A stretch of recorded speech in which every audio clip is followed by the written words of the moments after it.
Morning, good afternoon to everybody. Thank you very much for joining our more or less annual seminar on the evolution of electronic trading in time. So we have a pretty packed agenda today, and I just want to go swiftly through some housekeeping, which most of you who joined us in the past might remember or might know. So you are muted. Only the speakers, only the presenters are speaking for the time being. So if you have any questions, remarks, any additional information you request from us, please use the Q&A box.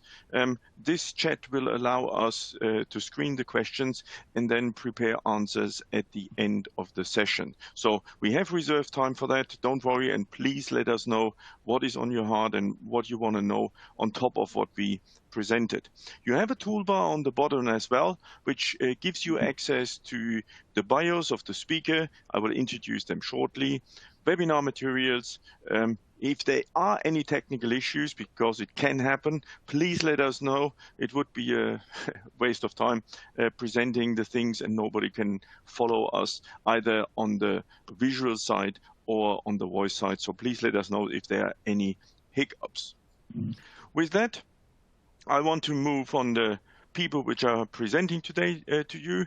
Haishan Zhang is running the electronic trading business for Refinitiv within the LSEG group. So she will take the main part of the presentation, showing you the new workflows which we are supporting with electronic trading. Chobit Hazarika is our figurehead in Asia, our person in Asia, engaging with customers and reporting back the needs to us and to the central development. And myself, Thomas Heber, I'm based in Frankfurt, Germany, and I'm running the global campaigns around electronic trading and FX trading. So I will be your host today. What do we have prepared? The discussion we want to bring to you is features around how do I internalize my flow, how do I get price improvements, how do I do hedging beyond back-to-back trading. Obviously, that goes hand in hand with liquidity I'm hedging against with. So here are we are showing you a wider scope of capabilities within the software. On the other hand, if we are talking about hedging, we have to talk about how do you attract more flow? How do you service your customer better? So that is then the next two block. And on the end, we will give you question and answers as promised. With that, Haishan, do you like to take over, please? Thank you, Thomas. Right, so we'll start straight away, and hopefully after this session, you have a very good understanding of what all the changes we have made over the past year and all the new features and the benefit you potentially can get through all these features and how you can actually grow your business or how you can actually improve your efficiency in your workflow. So I will start from advanced internalization. As some of you already know that ET, you can already warehouse your position. You could actually internalize some of the flow. And in the past, we have been doing a lot of work on the AutoHedging. And some of you probably have heard about threshold amount. It basically allows you to accumulate a lot of small tickets together. If you have a lot of retail flows or even coming from corporates or from online portals, you could all consolidate all of them into the threshold amount. And what it does is allows you to do auto-hedging in one go. And as part of auto-hedging, obviously we have synchronous hedging and asynchronous hedging. In this particular part, it's asynchronous hedging, meaning that you always accept the client trade. And the benefit of this is you can actually keeping everything in one place, and you can actually execute it later for hedging. And there's the flexibility of this is that you could obviously route your trades based on the currency pair, the deal size, et cetera, et cetera. And it's all triggered when you actually reach to certain threshold.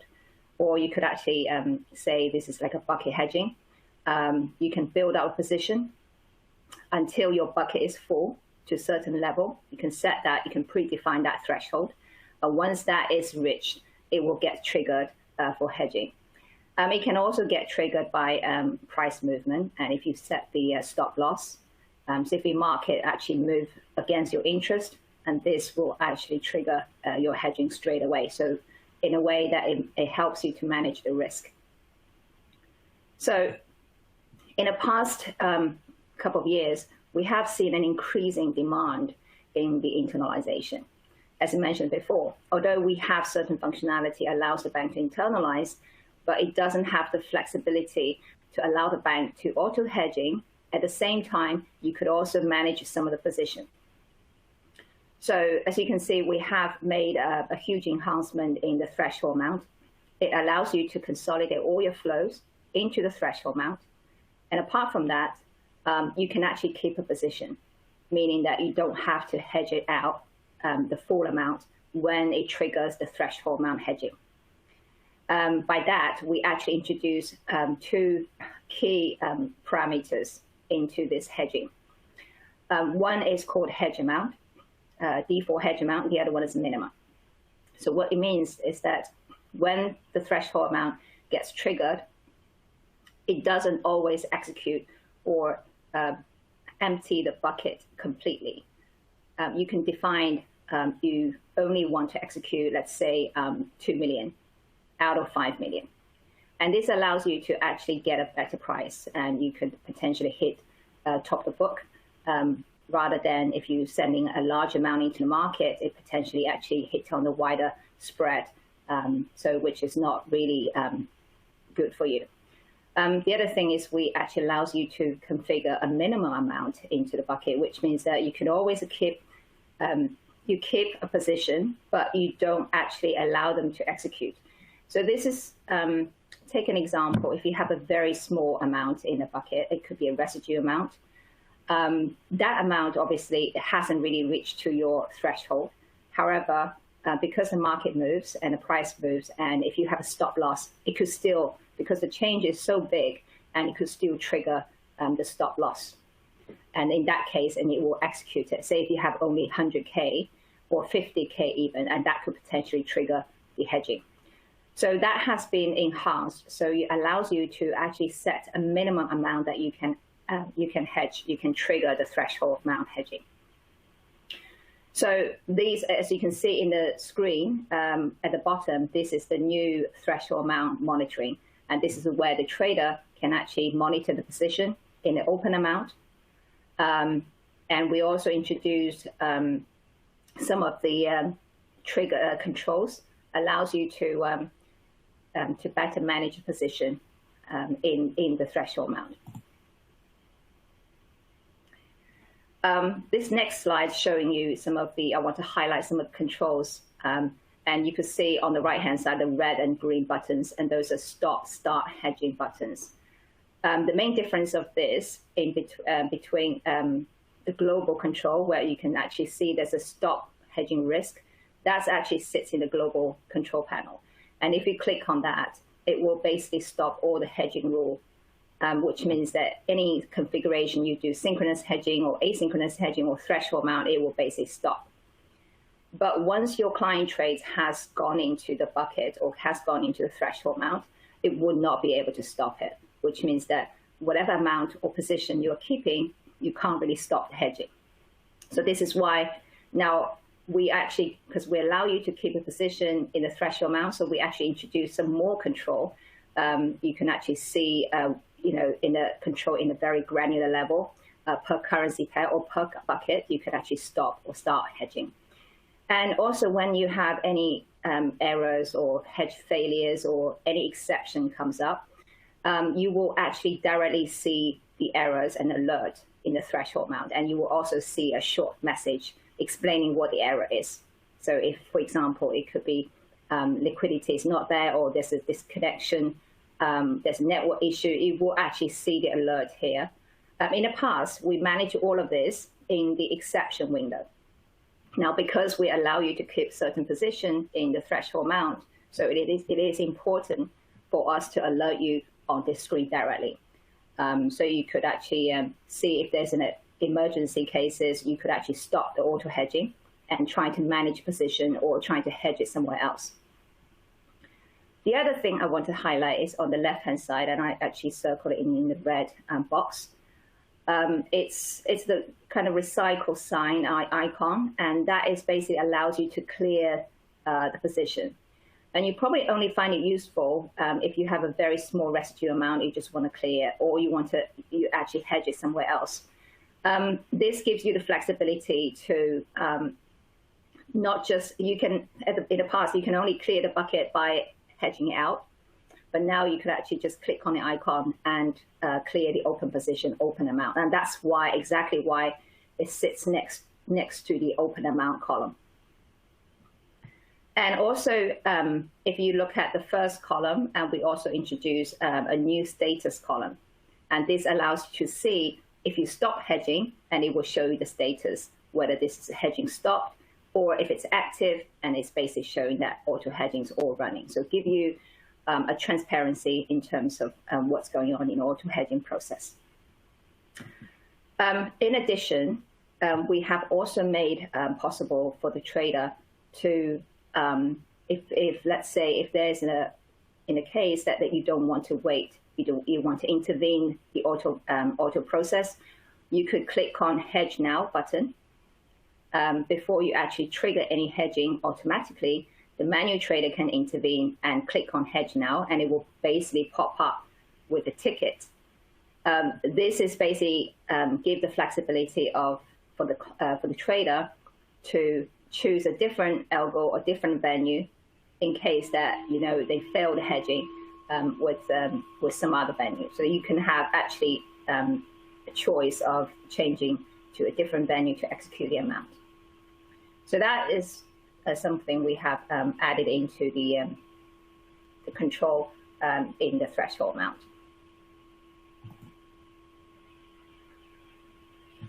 In addition to all that, for the internalization, we have also automate the flow to help the banks to internalize some of the electronic flows. As you know, some of the banks, manual trader probably very busy and concentrating to focus on the manual book, the large orders, and etc.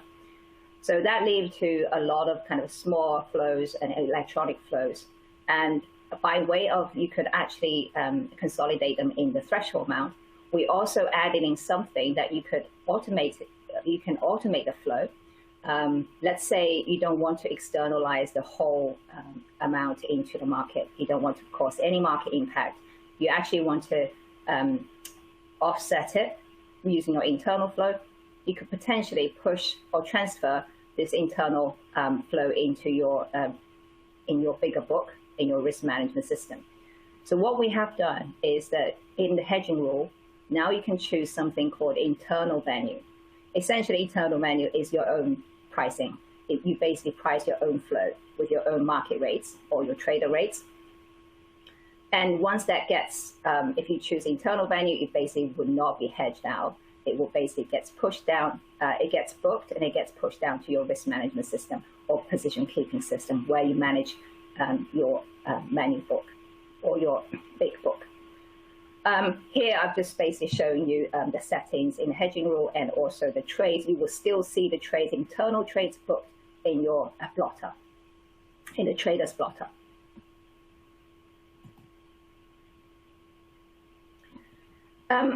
As part of the whole, consolidating your flow and internalizing, and one of the things we also try to achieve is that apart from, you want to offset some of the client flows, the other thing you could do is, while you're actually keeping the position in the threshold amount, you could use that position to skew your prices. So here I've shown some screenshots which sits in the rate monitor. This is something that trader also looking at the rates, the outbound rates from the trader, they publish out. where the trader can skew the prices and etc. So essentially, you can configure the system when your position is over a certain amount. You can basically trigger the auto control, and it will basically automatically skew the prices based on the percentage spread. And you could also switch on a part of book control, which means that you don't actually control a particular volume band. You could actually potentially, for example, if you control anything 3 million, it will be skewing the prices for anything smaller than 3 million. So that's what we call a part of book control. So if you see the orange line in the rate tile, and that basically, it's a basic separation. It shows you anything under 5 million are controlled by the auto skewing. So anything above 5 million, 7 million, or 10 million, those can still be skewed or controlled by the manual trader. And also, I want to remind all of you about the fair mid rate, and this is something we already have in the system. Fair mid rate is also showing in the rate monitor as a reference rate. It's basically an algo where we actually look at the rejection rates in the past from the LP, from the liquidity providers. We look at the elapsed time, and we also look at the dealable rates, dealable amount, and we work out the mid rate, the projected mid rate.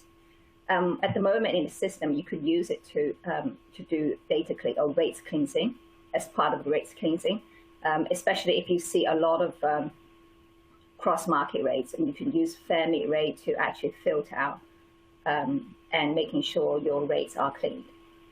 And also, you could actually use it as a reference rate here.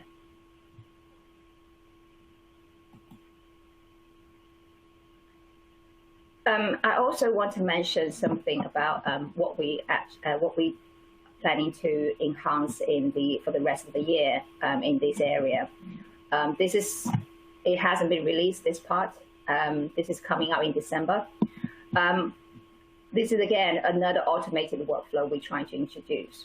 And I mentioned earlier, if you have any hedge failure, if there's any partial fills, any outstanding amount, it will basically end up in the exception window. Now, we have obviously improved the threshold amount. So, whatever failed, it will sit in that position. So you don't empty the bucket at all. If you failed that amount, if you have 5 million, if it failed hedging, and it will sit in the open position. But you still have other potential failure or partial fills through the always accept asynchronous hedging. So what we have done is that you could actually pre-configure this rule. Any outstanding amount or any kind of failed position, you could actually drop them back into the threshold using the hedging rule that you have already configured. Currently, you have to right-click on the blotter, and that will show you 4 actions. And depending on the situation, the status of each failure, you will be able to do either manual hedging, or you could actually basically do a manual ticket, or you could actually drop them back in the hedging rule. The automated workflow allows you to free yourself from that task, that manual task. You could potentially just configure it, and any kind of a residue amount or smaller partial fills, any outstanding amount, it will be dropped back. If you set it as a threshold amount hedging, it will drop back into that. So it automatically happens. You don't have to do any manual actions. So hopefully that will also help you to improve some of your reduce some of the work that you have to do manually. The last slide for this section is actually just give you an overview of what we have introduced over the years on the workflow, especially on the auto-hedging capability. And we talk about a lot in the threshold amount, but we also have synchronous hedging. And I will let Charlotte later talk about the venues and aggregation, third-party venues, and etc. But I just want to remind everyone that we are able to auto-hedge the spot. We're also able to hedge swaps via RFQ. Any part of the spot element, if you're trying to do a 4-hour right time option, we can automatically hedge it through the market. You could also, if you have any cross-currency pair, you could also define, okay, one of the underlying pair, I want to warehouse it, and the other underlying pair, I want to externalize it. So this is all possible. And I just give you a quick view on all the trade types that we support through 2 different auto-hedging mechanisms that we have. And now we'll pass to Charlotte, my colleague, to talk about aggregation of liquidity into ET, mainly through the third-party venues. Thanks, Aishan. Following on from Aishan's slides, we'll talk about the enhancements that we have introduced in the aggregation capability of ET from a venue connectivity perspective.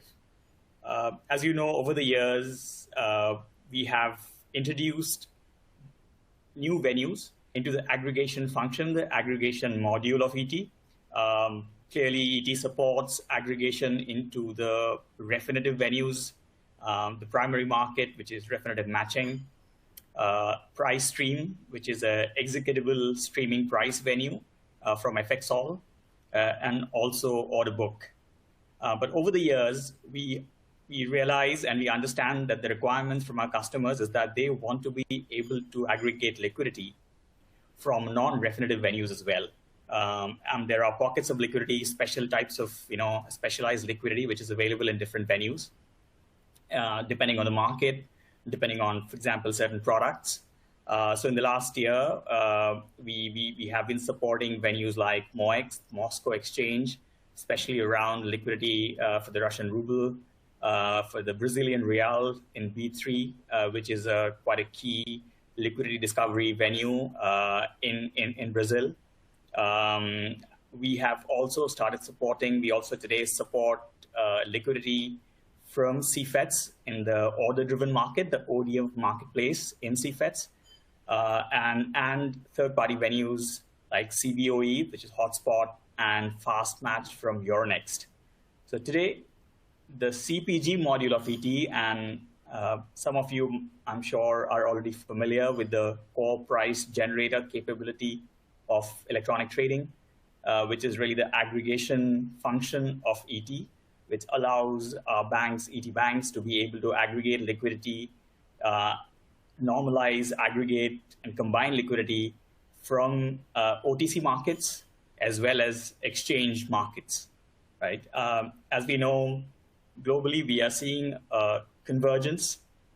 If you look at the FX markets today, a large part of the market is still over-the-counter driven, but definitely there are pools of liquidity. There are markets, there are currency pairs where liquidity discovery is happening in exchange-driven environments as well, right? So our banks are looking for ways to be able to combine liquidity, which is discovered and found in exchange-driven markets, and to be able to normalize and aggregate that with liquidity in the OTC markets, to be able to actually get the best of both worlds, right?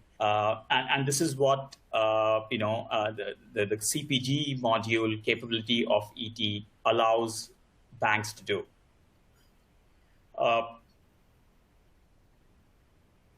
So as we've seen, in markets, in certain markets, you need to be able to take liquidity in exchange-driven markets where liquidity could be in the form of futures prices, right? And to be able to derive a spot price based on your underlying swap points, et cetera, and then be able to essentially interoperate between an exchange market and an OTC market, where you are able to then price out spot trades or forward trades to your customers. And as and when your customers are trading on these prices, the ability for you to aggregate and be able to then optimally hedge your positions back into these venues. And we are seeing, for example, in markets like for the Chinese renminbi, CFET is a key market, is the central bank marketplace for interbank trading. There is a lot of volumes which are going up on CFETs. That this has made us essentially enhance the CPG module of ET to be able to connect to the ODM market of CFETs, to be able to get liquidity which is available in that market, and combine that with prices which are being streamed from liquidity providers on a ESP basis, or liquidity which is found in central limit order book, for example, like matching or even EBS markets, right? So if you think about the kinds of capabilities which are there in the core price generator of ET, it supports built-in execution algos. It supports algos like aggressive watch, which is basically watching prices which are coming in from the different liquidity sources, and to be able to get the best price when a bank is looking to hedge their flows out in the market. It supports other maybe passive algos, things like join, where it essentially takes the orders from the bank and then joins the market in a central limit order book or a ECN like matching, or for the matter of EBS markets, right? It is highly flexible in terms of the way it allows banks to configure hedging rules based on the segment of customers that the flows are coming in from, a currency pair, the size of the trade, etc. Haishan talked a lot about the enhancements that we have made in the hedging rules, the new kind of capabilities to be able for banks to be able to internalize part of their flows, and that's also a core part of the CPG module of ET, right? Again, as I said, just to kind of build on from what I was saying, the aggregation function of ET, it's like a out-of-the-box aggregator that you have available. It allows you to connect to most of the popular liquidity venues. As I said, we continue to expand the list of venues that we are supporting, and we will continue to grow that list over the years. So as I said, we support matching, price stream, EBS markets, CBOE, Euronext, MOEX, B3, CFETs. So it spans the range of currencies from the developed currencies to emerging market currencies, right? To give you the ability to essentially manage and be able to service your customers across the different parts of the world.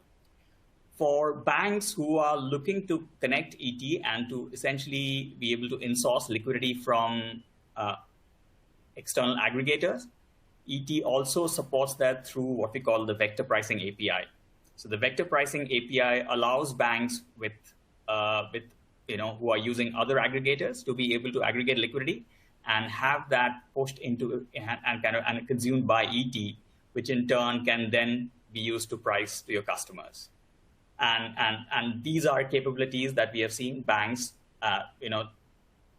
use to essentially get the best of breed liquidity from different sources.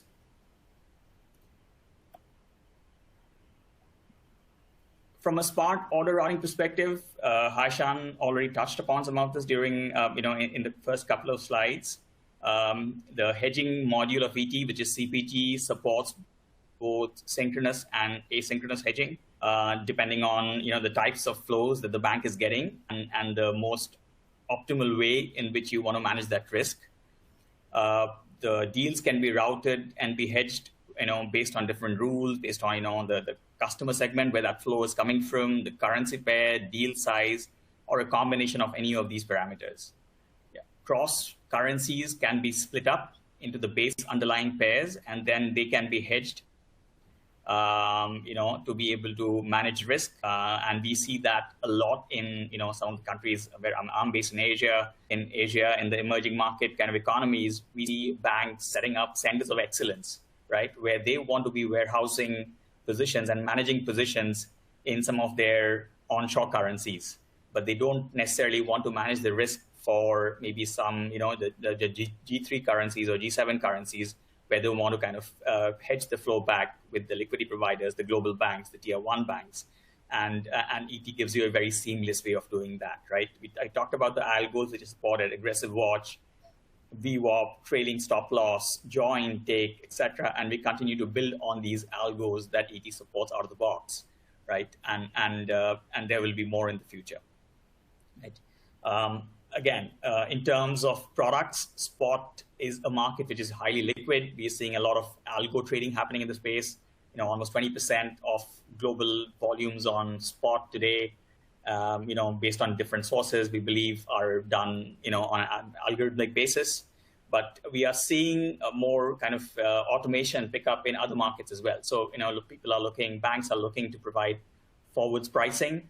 And then when you have customers trade on forwards, we're seeing banks want to be able to manage the risk in a couple of different ways. Sometimes you want to hedge that back on a complete back-to-back basis, or in other cases, you want to be able to split that risk up into the spot component and the swap component. And the spot component then gets hedged with a certain venue like price stream. And the swap component then is done over an RFQ, because the swap market obviously is an RFQ-based market, right? So essentially, the flexibility and the configurability which is available in the CPG module of ET from a connectivity perspective to be able to aggregate liquidity and then to be able to hedge your flows back is a key area of development for us. And we hope that will help you kind of strengthen and further your e-commerce business going forward. With that, I'll hand it back to Haishan to talk about some of the other new features which we have brought in. Thank you, Charlotte. It's great to know all the enhancements we have done in aggregation. So the next part, I'm actually going to give an overview on what we have done in HTML5 client GUI. And as you know, this is our white label GUI for your client to access it. So the first screen is actually give you an overview of what all the functionalities we have and the trade types we support. And I'm going to focus on the 3 new features we added in, including the LOMS fixing order, Proxy User, and also the POMs. So we added in the fixing order in the HTML5 GUI on the LOMS. The LOMS is basically our limit order management system and sits within as a part of the ET modules. Fixing order basically allows you to provide the prices to your bank to any benchmark pricing, benchmark fixing price. So you can see that we allows you to show, before you actually activate the fixing order, you could actually edit, you could see the different states. On the right-hand side, you can see the screenshot. It supports both spot and forward orders, and it depends on user permissioning. When you submit the fixing order, as you can see, when you submit it, you will get a status as await activation, and until it gets to the cutoff time. And both cutoff time and fixing time are actually decided by the time zone that you actually configured in the administration, the ET administrator. We call it ET admin.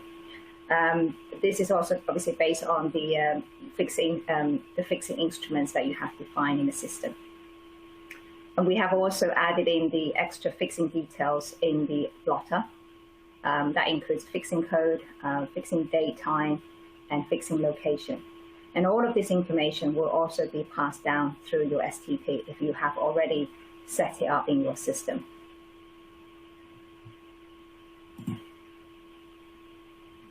In addition to fixing order, we have also add the proxy user or sales user back onto the white label GUI. This essentially is a sales function, which means that the sales can trade on behalf of your customers. And this is typically a bank's internal user, or some people call it trade on behalf user. It's essentially, you could see the change on the screen when you log in as a proxy or as a sales user. You will be able to see a drop-down list of all the client names in your drop-down box on the top right-hand side. You could also use an advanced search based on the client name or full name or counterparty ID to look for the client user that you need. typically some of the banks may have hundreds of users that they need to they want to trade on behalf of. So the advanced search will be quite handy if you have a lot of them. And the key things about proxy user or the sales user is that you could actually change the margin. You can add it margin during the negotiation or after the trade is completed. The screen here basically show you the steps that you could actually do with the margin change on the sales or the proxy user screen. On the top screen, where I actually put a circle, the square, the red square there, it basically shows you can put a spot markup next to it, and you also have a forward 4 points markup as well. So when you actually your sales pick up a phone with the client, you could adjust the markup. Obviously, by default, you should already have some markup set up already, but you can override it, you can change it. You could also decide, okay, I want to quickly book the trade, and I will do the markup later. I will change the markup later. That's also possible. There's a little box there says markup complete. If you check the box, and that means you actually completed your markup. So the trades will be completed. Or you could, if you leave it empty, it will basically allow you to come back later as a part of the post-trade action that you can come back and complete your markup. So in the blotter at the bottom of the on the slide is you can see that there's a proxy username and proxy group name, but there's also something called a markup, and that's the status of your markup. It basically shows you whether it's pending or completed. Pending, that means you can basically go into the setting, or there's a little clock kind of a setting in the front on the first column. You can basically bring up the ticket and you can do the markup after the trade is completed. And that's also permissionable by through your admin, your administration.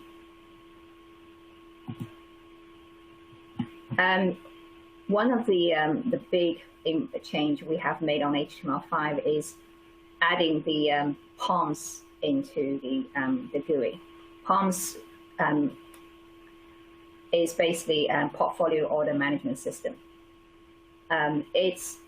It is designed to reduce the manual workload for fund managers who needs to oversee multiple fund accounts with multi-currency investment activities. So essentially, POMs is one of the servers or one of the internal modules within ET.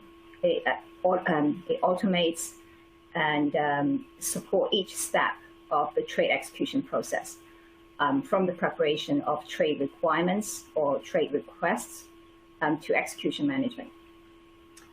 Typically, there are 2 steps you actually can go through. We call it 2-stage.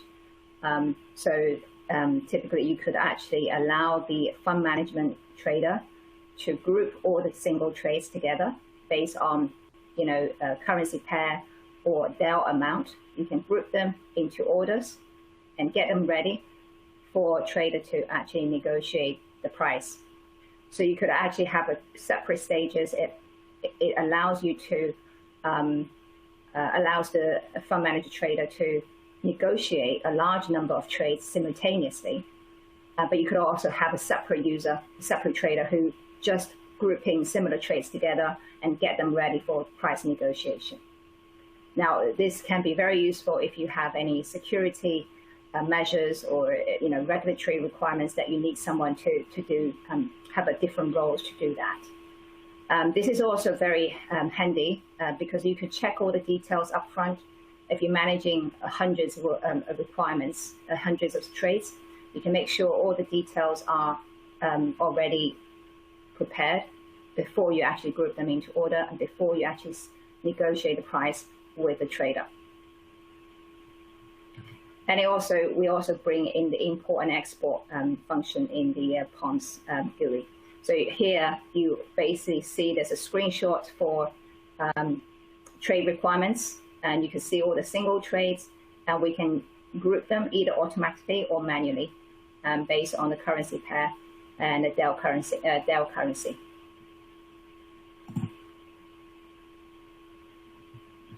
Once all the trades has been grouped into the orders and they are ready to be submitted, and the trader can start to negotiate, you could either choose auto accept. That means whatever the bank's trader give you the price, you're happy with it, you will automatically accept it and complete it. Or you could actually choose to go through the negotiation process. You could either accept or reject the price from the trader. And that screen's just showing you the steps you can take. On the right-hand side is actually the auto accept process, and the left-hand side actually show you accept and reject. You could basically go through, you could submit all of them together, or you could do it individually.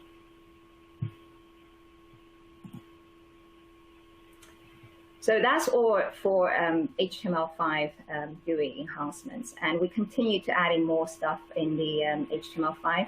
And for the rest of the year, we have a chat feature coming up. And we're also looking at the precious metals.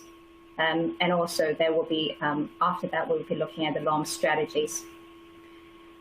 So we want to go through some of the enhancements, and we are planning to do, also it will be coming up this year as well. So currently, the limit order management, we support the order types, take profits, stop loss, core trading stop loss, and we also support the strategies, fixing order, NDF, etc. We allows you to choose to monitor either depth of book, or you could choose for forward order monitoring, you could choose either the spot or all-in rates. It also gives you the flexibility to have, if you want to control the client visibility, you can potentially hide the client names. You could also see the history of the price source. So this is a kind of existing features we have in the limit order management system. And coming up by December, we are releasing something called order book passing. As you can see in the diagram, what we're trying to do is we allow the banks to pass their orders to another bank. And that's typical. You could have a different scenario on this. If you don't want to manage the orders, monitor the orders overnight, if you don't want to, you want to reduce the operations you have, or you don't want to monitor yourself, you just want to pass to another bank to monitor it for you. And this can be configured based on different currency pairs or different size of the order. And the workflow allows us to validate the order for you automatically, right? So you get, when you pass the order to the LP, the liquidity provider, you could get the error straight away. If it gets rejection, then you can manage that, or you can call up the person on the LP side to confirm what's going on. It will also update automatically any status coming back from the liquidity provider, which means that if you pass the order over, and it will give you the status back, whether it's fill, full fill, or partial fill straight away. And the trade obviously will get booked in your system and go through your STP. And both of the client order will get filled as well, whether it's partial fill or filled. And we will be supporting single orders, which is just take profit and stop loss. And it will support both spot and forward orders. And this will just give you a bit of a flavor on the the actions you can do on the LP side, and actions you could do on the RP side. So the client can still cancel the order, even you pass the order to another bank. But then obviously once they cancel it, it will be canceled. This order will show a different status on the LP. It will be canceled on LP, and it will also be canceled on the RP side. And after you pass the order to LP, the RP can still, request to take the order back. So that is still, you can still make certain actions on those, on that, and the system will show you the latest status. And once you pass the order to the LP, and the RP bank trader will also still see they can see who they outsource it to, and what's the order ID used by the LP bank. So it's for reference check, and if you need to reconcile any trades, there's always it's always easy to have the reference in the system. So this is something that we are planning for towards the December this year for a release. Now I'm going to pass it to my colleague, pass back to Thomas to talk about mobile with ET. Yeah, thank you, Haishan.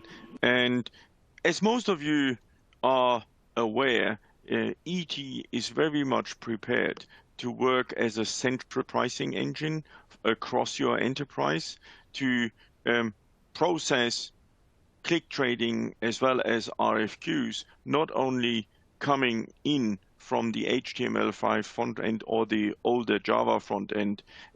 Trades can come in from venues like 360T, FXall, CurrentNext. So those kind of flow is managed already for many, many of you. Some of you using the trading API as well to process further integration into local systems, into local environments, going down even to cash machines, which some of our customers are supplying rates to based on the calculations from the CPG and ET. So on the other hand, we have the pandemic, which made the use of trading devices outside the classic corporate treasury room or trading room feasible. So a lot of your customers, a lot of our customers in the past restricted trading pretty much to PCs controlled by the company. So due to the pandemic, that has changed dramatically, and hence there is a certain let's call it a certain movement to further use mobile devices for trading. Obviously, that goes step by step, and a lot of your customers might allow view-only access for their corporate treasury users or for their asset manager users or for individuals who are trading with you FX. So meaning they might have a view only, so they might have a watch on rates and then being informed. Some other people, you might want to grant the right to watch their limit orders. So Haishan just presented the extra capabilities which we have to limit orders, and obviously customers leaving limit orders with you want to see the status, how close they are to market levels, these kind of things. And then there might be a person which had to leave the trading room for a lunch meeting, which we all hope we are getting more often again, and wants to know what has happened with his trade, with his RFQ, or what is his team currently doing, what kind of flow is processed through the system. So these are all capabilities which we are offering now as an add-on to ET. So not so much as an alternative, it is more an add-on, so which means allowing you to service your users with something on top to the classic screens they are finding on a PC or on their classic trading environment. So, which means the mobile app device is limited in functionality. So, meaning it is for end users, it's pretty much covering the spot trading, it's covering the outright forwards, covering the FX swaps, and it gives transparency on the trading activity. So another option for you to increase the service to your customers, to increase the stickiness of your service to your customers, and hence keeping your customers loyal and trading with you. I think with that, we are pretty much down to the last 11 minutes. So I think we should answer a couple of questions which have arrived during the course of the presentations. So first of all, Haishan and Jovit, thank you very much for presenting all those details to our customers. So here are some questions which were raised during your presentation. I take the first one just straight away to make it a start. We were asked about the coverage of fixed income. And I think in that space, so first of all, ET, as we presented it, is focused on FX and money market instruments. So we recognize very much the demand of our customers to extend to fixed income. We as a company believe in specialized workflows. So meaning we want to make your flow trading as seamless and as rule supported as possible. Fixed income space is a little bit different than FX and money market because you normally have to drive from inventory. So that is why we see the fixed income workflow slightly different than the specialization we developed in ET for FX and money market. We as a company are currently engaging on that fixed income flow management for you against your customers. Please contact your account managers and the specialists of your local markets, and we will inform you about our capabilities in the fixed income space as well. Going back to FX and money market. So hi, Sean and Jobit. We have been asked about the threshold amount aggregation. Can it include external trades as well? So meaning the question was fairly explicit in saying trading on ET is the one side, but there might be manual trading on FXT. How would that affect the threshold, or can it even address the threshold? That's a very good question, actually, Thomas. Thank you. Yes, the answer is we can. So apart from, obviously, it consolidates some of the client flows coming into ET, you can push into the threshold amount. If you have any trades that you have done externally, you could also manually book into, there's a what we call capture trader, where you could actually capture the trade into the system. So it will be basically added into the open position that we showed you in the threshold amount. It is also possible to use an API to automatically get the flow from external system coming into ET. I hope that answers the questions. Yeah, I hope it does, but we will. Our listeners will let us know. There is one other question, which was when you were explaining the skewing, the question came up: how is the skewing determined? So, which means what kind of rules are behind that? Right. So the skewing, I think, particularly the question is regarding the auto skewing. So it's mainly based on it came at the very beginning of the presentation. Yeah, so it's based on the open position that you have. It will basically skew based on the amount, and also it will be looking at the market condition. So you could actually have 3 different levels. You could have a normal kind of skewing with a percentage spread. You could have a setting for market volatile when the market is actually volatile, or you could have a high volatility. So there is a market condition aspect as well to control the skewing. The other area where you created seemingly some interest is on the order book passing. Obviously, the audience is expecting there are some version dependencies on that. Are there any?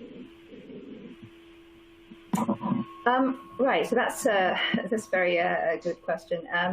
So I think if I bring back to the slides that we showed earlier, it's probably easier. If I can flick back to the, let me just push to the audience. Yeah, so essentially, when I call RP, it's basically the ET bank who actually passing the orders to the LP. We made a lot of enhancements on the LOMS, the limit order management system, and we also introduced a new adapter, which is called book passing adapter. There's a lot of workflows that we need to incorporate. So you would need to upgrade the system to the latest version. So we're now on the ET version 2.6.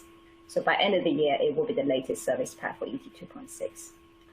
And on the LP side, on the liquidity provider, as long as they have 2.5 version 2.5 or above, then it should be sufficient.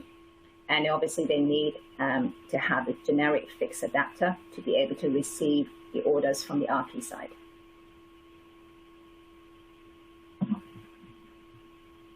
Okay.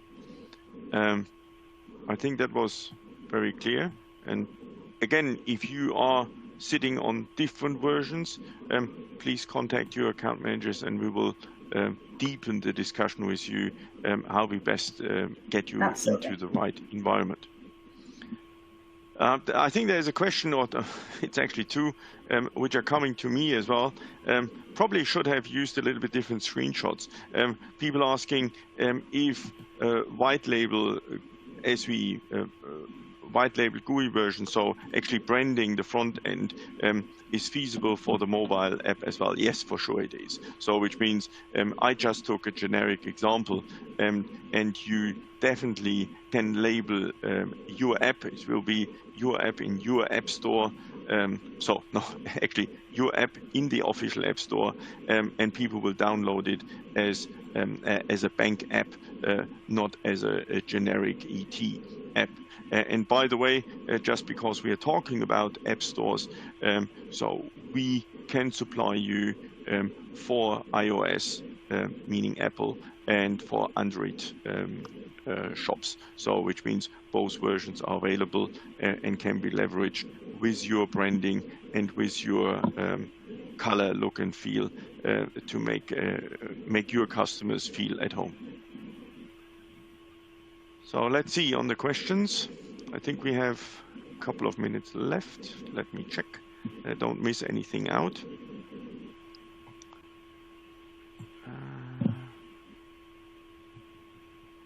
Hi Sean, you mentioned benchmark fixings. Well, actually, you mentioned fixings, but the question is now, do we support benchmarks? How does it work? How does it relate? So, right, yes, we have always been supporting a benchmark fixing. So WMR fixing, it is all through, it is supported through either from our LOMS, the order management system, or POMS, portfolio order management system in ET. The main difference between the two is that we support it in LOMS for single orders, for single fixing order. If you have if you want to submit a block of orders, you can submit it through the POMS. And I think in the past we only supported through POMS for full orders, but now we're actually adding the features in the LOMS as well for both spot and full orders. And also apart from using our GUI, you could submit fixing order. You could also submit them through FXOR or our API as usual. Very good. I think, hi Sean, I think you have to jump back again to this order on pathing slide, because we have another question which came up. I think when people looked at the slide, we are differentiating between the RP and the LP. How rigid is that? Is it always one side that you have to be an LP, or can it kind of be both sides? So which means that banks are kind of operating as an RP and an LP, bilateral, servicing each other, or kind of like building a team? That's right. It's actually bilateral. So essentially, an RP can be LP as well. So you could pass orders to another bank. You could also receive orders from another ET bank as well. So RP can be LP as well. So it's the system is very powerful to allow you to configure it. So you could actually filter and route it to different places, and based on the size, and based on currency pair, and etc. Very good. And the last question I got is actually a very fitting question to finish the call. And then thank you, everybody. That was the question about the recording, and if we are sending the recording around to the audience. I think we do. And I think with that, we will send you the recording. You will have access to that. We thank you very much for your attendance. Thank you very much for the questions as well, because it shows that we are kind of addressing needs with you, because otherwise you probably wouldn't ask on that. Jovit, thank you very much for your presentation on the hedging side, on the revenue side. Haishan, thank you very much for all the insight how the system is evolving and how we try to address our customers' workflow as deep as possible in the FX and money market space.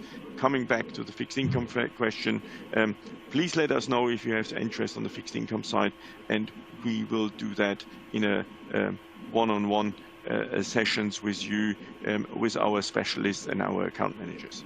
Thank you very much. Thank you, Thomas. Thank you. Thank you, everyone. Thanks, Thomas.